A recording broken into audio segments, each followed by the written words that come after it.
Según los eminentes historiadores romanos Tácito y Dion Casio, Boudica era alta, esbelta, bella, su pelo rojizo caía hasta las caderas, tenía la voz áspera y la mirada fiera. Era, sin duda alguna, toda una líder guerrera para su pueblo, no solo de los icenos, sino del cúmulo de tribus autóctonas que se unieron por una vez para dar batalla campal a los invasores romanos. Siglo I después de Cristo, el momento clave para Britania.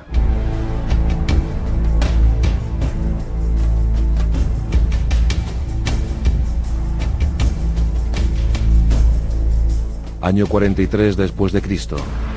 4 legiones romanas, a cuyo frente se situaba el emperador Claudio, desembarcaron con éxito en la isla de Britania.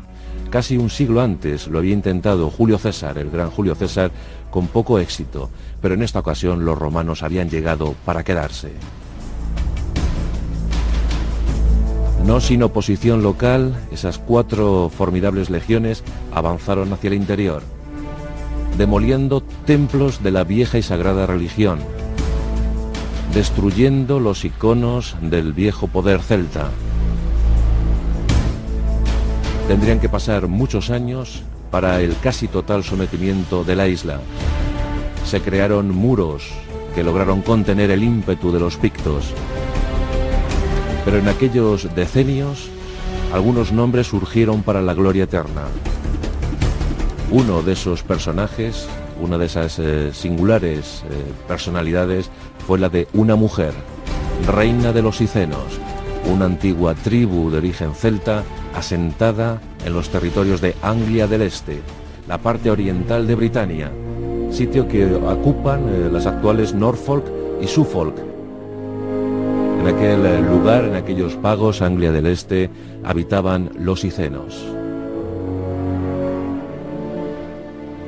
Sobre Boudica tenemos estas escasas referencias proporcionadas por los historiadores romanos. Hoy en día, si visitamos Londres, podemos contemplar un complejo monumental, una escultura frente al Parlamento británico, en la que se nos muestra a una reina guerrera subida en compañía de sus hijas en un carro de guerra britano, con ciertos toques persas, con guadañas estilo persa. Pero ese emblema para los británicos es, desde luego, uno de sus símbolos más queridos, pues representa a lo que ellos dicen fue la primera reina Victoria, aquella pionera, aquella mujer que se enfrentó a la máquina más demoledora del mundo antiguo, aquella mujer que puso en jaque a las mejores legiones de Roma. Su nombre se latinizó y se la llamó Boudicea, pero en realidad se llamaba Boudica, y curiosamente, paradójicamente, Boudica significa, en la vieja lengua celta, victoria.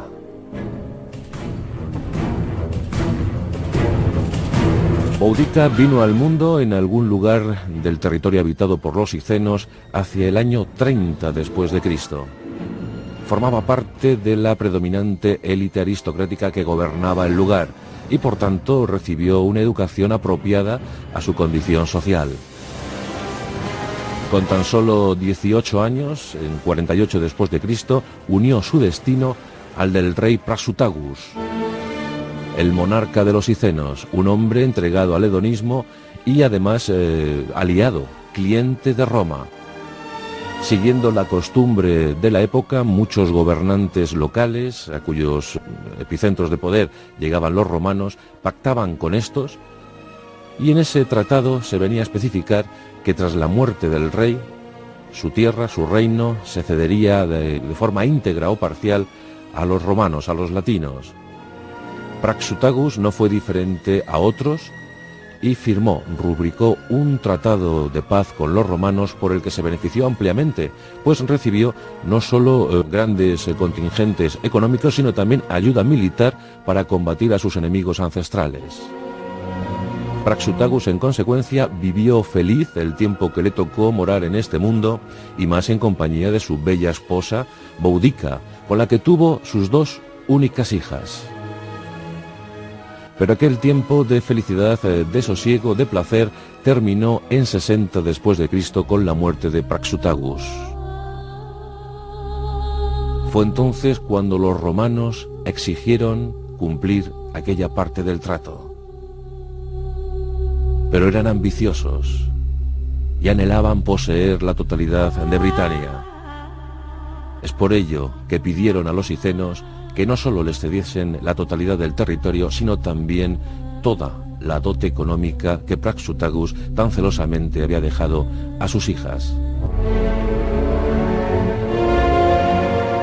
Boudica, como regente del reino, se negó al abusivo impuesto, se negó a pagar lo que exigían los invasores extranjeros.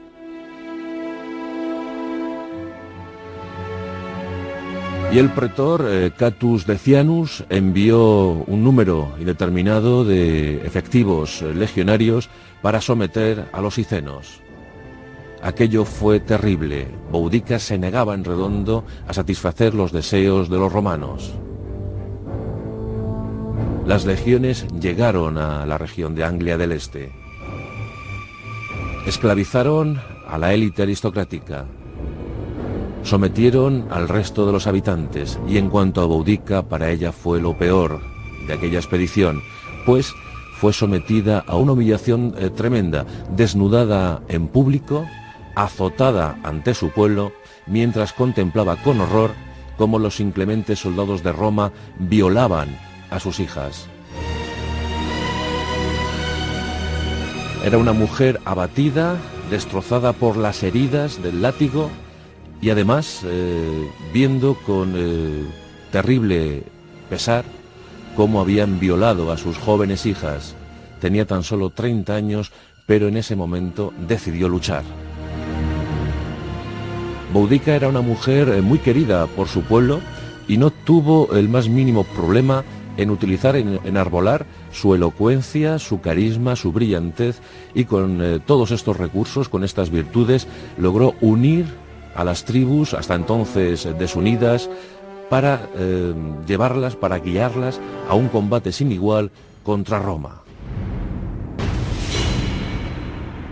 Y no fueron pocas las tribus que se unieron a su causa. Boudica congregó a sus guerreros enardecidos en una explanada, y ante ellos extendió sus brazos al cielo y solicitó el apoyo de Andraste, la diosa celta de la victoria.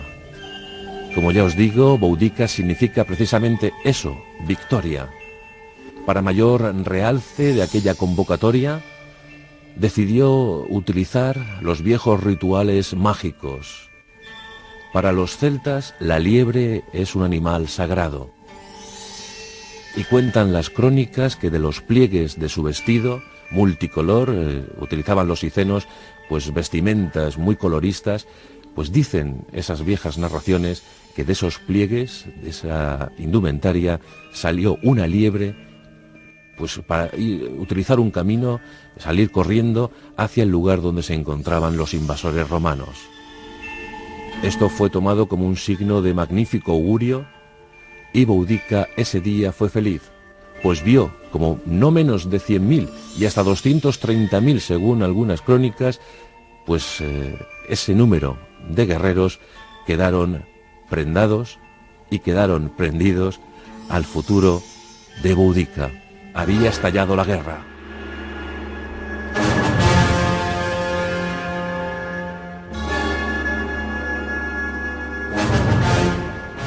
Con semejante contingente bélico, siempre mal entrenado, la verdad es que los britanos actuaban de forma alocada, siguiendo las enseñanzas, siguiendo la usanza tradicional celta, pigmentaban sus cuerpos de azul y se lanzaban al combate casi de forma individual, aunque fueran 100, 200.000.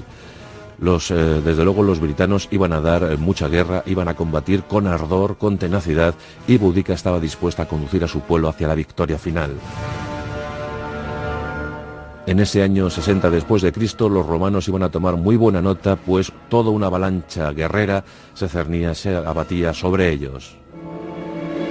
El primer objetivo, fijado por la inmensa reina, fue Camolodonum, la actual Colchester, una ciudad con guarnición romana y con habitantes fieles a los latinos. Las tropas britanas cercaron la ciudad, y Boudica ordenó la orden de asalto total sobre Camolodonum. Durante días se produjeron las refriegas. La ciudad fue quedando cada vez más sometida, más dispuesta a la tragedia final. Y esta se dio cuando un último grupo de resistentes, de apenas 200, se encerraron en un templo de reciente creación. Allí aguantaron 2 días, pero finalmente fueron pasados a cuchillo, pues así rezaba la tradición de combate para los britanos: no hacer jamás prisioneros, ejecutar a los vencidos sin compasión. Las noticias llegaron a Londinium, la actual Londres, donde se asentaba un incipiente gobierno administrativo de los romanos. Esas noticias se propagaron como la espuma y el terror se adueñó de los habitantes de Londinium, pues ya se sabía que Boudica y sus guerreros se dirigían hacia la ciudad. La masa guerrera de los britanos avanzaba sin compasión, con absoluta determinación hacia Londinium, y esta ciudad fue evacuada y tomada sin oposición por Boudica y los suyos. Londinium fue quemada hasta los cimientos. La reina parecía imparable. Siempre acudía en vanguardia de sus ejércitos y en consecuencia recibía no pocas heridas de guerra. Y a pesar de estas dolencias, siguió en la ofensiva. Pero los romanos tenían suficientes recursos y grandes magister militum, dispuestos para el combate, dispuestos para sofocar esta rebelión sin igual. Boudica había ganado en Camolodonum, había vencido en Londinium, incluso mediante emboscada había pulverizado una legión entera, la 9ª legión, la hispana.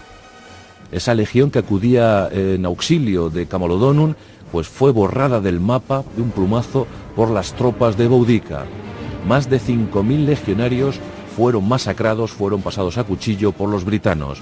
Toda una victoria, semejante a la conseguida por Arminio en la batalla de Teotiburgo, en la lejana Germania.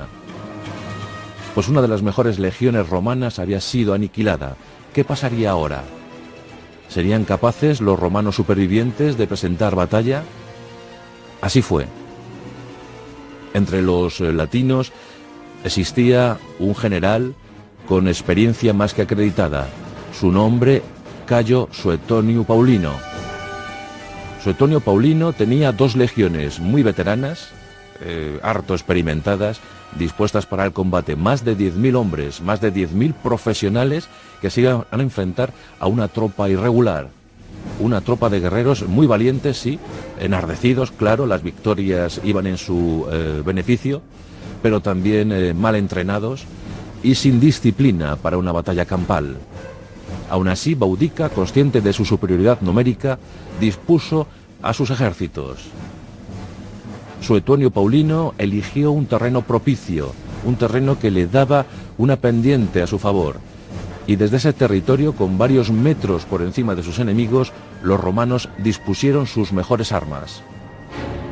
Catapultas, arietes y luego pues las formidables estrategias y maniobras de los legionarios romanos. Como ya digo, la mejor maquinaria bélica del mundo antiguo. Los romanos no se adredaron ante lo que se les venía encima. Miles de guerreros celtas, miles de guerreros britanos, con sus lanzas, espadas largas, carros de combate, dispuestos para la guerra, dispuestos para la lucha hasta el fin. Boudica ordenó a sus carros de guerra que avanzasen hacia el enemigo. Los carros, desde luego, formaban una fila que parecía indestructible, pero los romanos aguantaron bien y mediante el lanzamiento de miles de jabalinas lograron desbaratar el ataque de los carros de guerra britanos. Después de esto, la infantería avanzó de forma uniforme y consiguió empezar a derribar las primeras filas britanas. La caballería utilizó sus maniobras envolventes como era acostumbrado y muy pronto la situación para los hombres de Boudica se vio muy comprometida. Fue desde luego un combate atroz en el que se produjeron miles de víctimas. A los pocos minutos el episodio estaba a punto de ser finiquitado. Las dos legiones se habían empleado con denuedo y habían conseguido culminar sus objetivos con total y rotundo éxito. Boudica escapó en compañía de su guardia personal y algunos leales, pero allí acabó la aventura de los britanos, la sublevación más grande jamás vista hasta entonces. Miles de hombres sembraban con sus cuerpos el campo de batalla. Existen diferentes versiones sobre cómo acabó la vida de Boudica. Unos piensan que Suetonio Paulino consiguió apresarla y que una vez en el calabozo, en la celda, murió víctima de las heridas de guerra y de la enfermedad. Y también dicen algunos que de la propia pena, de la tristeza de verse prendida. Otros, en cambio, aseguran que Boudica escapó a sus territorios ancestrales y que una vez allí, consciente de lo que le iba a ocurrir, consciente de su futuro inmediato, decidió poner fin a su vida mediante la ingesta de veneno. En este trance le acompañaron sus dos hijas. Optaron por la muerte antes que verse presas de Roma. Ella sabía que si era capturada por los romanos, sería trasladada a las calles de Roma por Suetonio Paulino y que una vez allí sería expuesta ante el público, violada, torturada y muerta. Era un deshonor terrible para una reina inmensa como era ella, y por eso optó por el suicidio. Cuentan los historiadores Tácito y Dion Casio que el entierro de Boudica fue espectacular. Grande como era la figura que iba a ser sepultada. Los guerreros que le seguían siendo fieles le dieron los rituales mortuorios propios de una gran líder. ¿Cómo era ella? Aquella tumba permanece aún ignota, sigue en paradero desconocido. Eso fomentó desde luego la leyenda de Boudica. Los britanos siguieron resistiendo ya de forma muy desorganizada durante algunos años, pero finalmente fueron aplastados por el poder implacable de Roma. Pero prevaleció el recuerdo de Boudica, el espíritu de libertad, el afán de independencia, el no querer ser doblegados ante un invasor extranjero. Bien es cierto que la memoria de Boudica se borró durante la Edad Media, recuperada en el siglo XVI y ensalzadísima durante el XIX en plena era victoriana, donde los historiadores británicos recuperaron la biografía de Boudica y la compararon con la de su reina, la reina Victoria, la emperatriz de la India. No en vano, las dos llevaban idéntico nombre. Boudica significa victoria. Tras la muerte de la reina Victoria, en 1905, fue instalado el monumento al que antes aludíamos. Y allí se representaba a Boudica en compañía de sus dos hijas, subidas en ese carro característico de guerra británico, adornado con algunos elementos persas como las guadañas en las ruedas. Muchos turistas que hoy visitan Londres contemplan estupefactos ese monumento y pocos se interesan por la protagonista del monumento. Pues esta no era otra sino Boudica. Un nombre inmortal para los británicos y desde luego garante de los símbolos de libertad que acompañaron desde entonces a los moradores de la vieja Albión. Tan solo vivió 31 años, pero desde luego todos ellos sumamente intensos. Y así se forjan las historias, así se crean los héroes, en aquel tiempo donde Roma era la potencia a batir, a la que enfrentarse, pues cada nación, cada territorio, pues creó sus propios héroes. Ahí nacieron los Viriato, los Arminio, los Vercingetoris y claro está, nuestra querida Boudica.